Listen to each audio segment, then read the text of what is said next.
help us out, and I think that goes for a lot of the people here. I want to begin though on a positive note, and that is in Worcester, we're winning.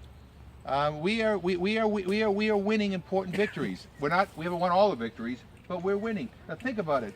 And David and Margot remember this. When I ran for Congress in 1996 here, Worcester, the legislative delegation in Worcester, and the congressional representation of Worcester was very conservative. Where we had Democrats, but they were all anti-choice, anti-gun control, anti-helping poor people, civil rights. I mean, it was a really pretty conservative group of people. Now look at the people that have been elected.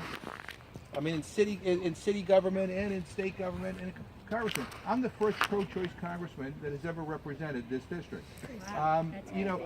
Mary Keefe, pulled off this incredible victory, and then some more conservative Democrats wanted to deny her that re-election, and they all thought they had it in the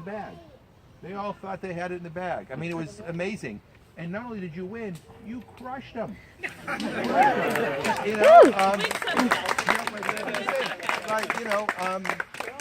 I mean, we got a progressive mayor of this city. You have another progressive with Dan Donahue and Jim Leary, and Jim O'Day, and I'm seeing Jim Leary later. I go right down the list. I mean, city council, the Christian King, and we got a few people we need to figure out a way to have them move on.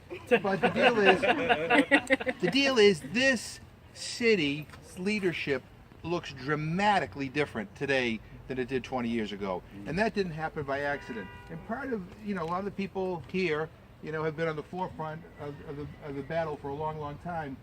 But I think part of the deal is that, I think more people think like us than we sometimes appreciate. They just don't want to be out there alone. And so that's why it was important last night to do that rally against gun violence.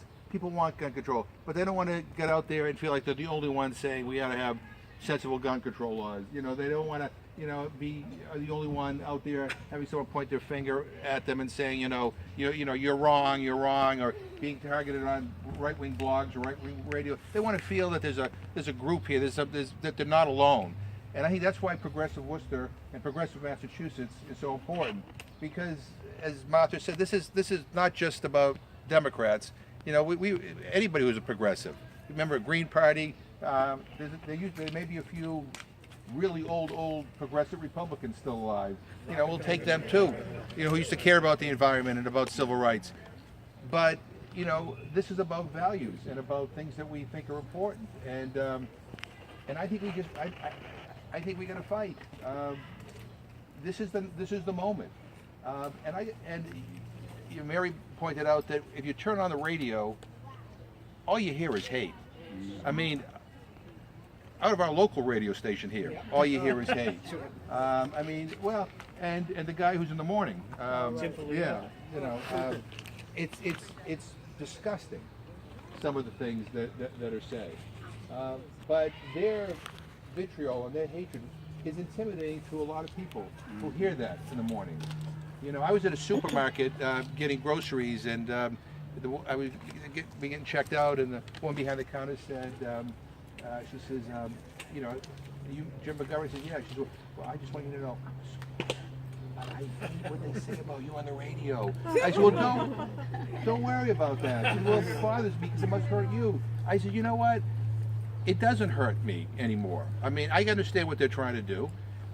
You got to take some of the criticism as a badge of courage and a badge of honor that they're, you're so threatening to them that they want to go after you.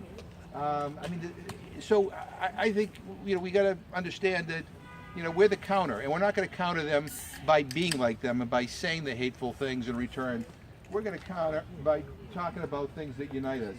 We did that sit-in on the House floor in protest against the leadership for doing nothing on gun violence after all these atrocities. Late into the night, some of the Republicans came on the floor and started to taunt some of the Democrats, say some pretty awful things and, very insulting things. And a couple of, you know, it was like 3:30 in the morning. A couple of the Democratic members, men and women, got a little upset, and you know, they started to be this confrontation. And I thought there's going to be a fight. You know, oh my goodness, there's going to be a fight. At that moment, John Lewis walked back on the floor and handed out to everybody instructions on constructive nonviolent protest. You know, if you push or you punch, you all of a sudden lose your effectiveness. You are no longer a credible alternative. It is because you show restraint and you show that you're better than that you prevail. And you know, and I think that's what I think about the people here. I mean, you know, we don't have to get on the radio and call people names. We just need to go out there and unite people and make sure that everybody in this community feels included and that nobody feels like they're not part of this community. And that's what everybody in this gathering has been so good at. And so look, we're all in this together, and I'm happy to be as supportive as I can and to do whatever you think. I'll come to more barbecues or whatever if it helps. I say I cook, but you want people to come back.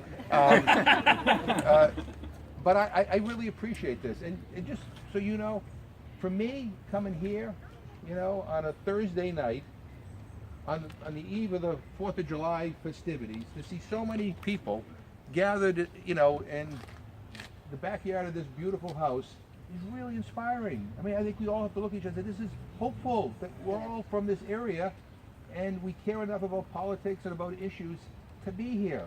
And so I want to thank everybody for your participation. And Martha and Dante, thank you in particular. And I look forward to hearing other people speak here tonight. So thank you. Thank you.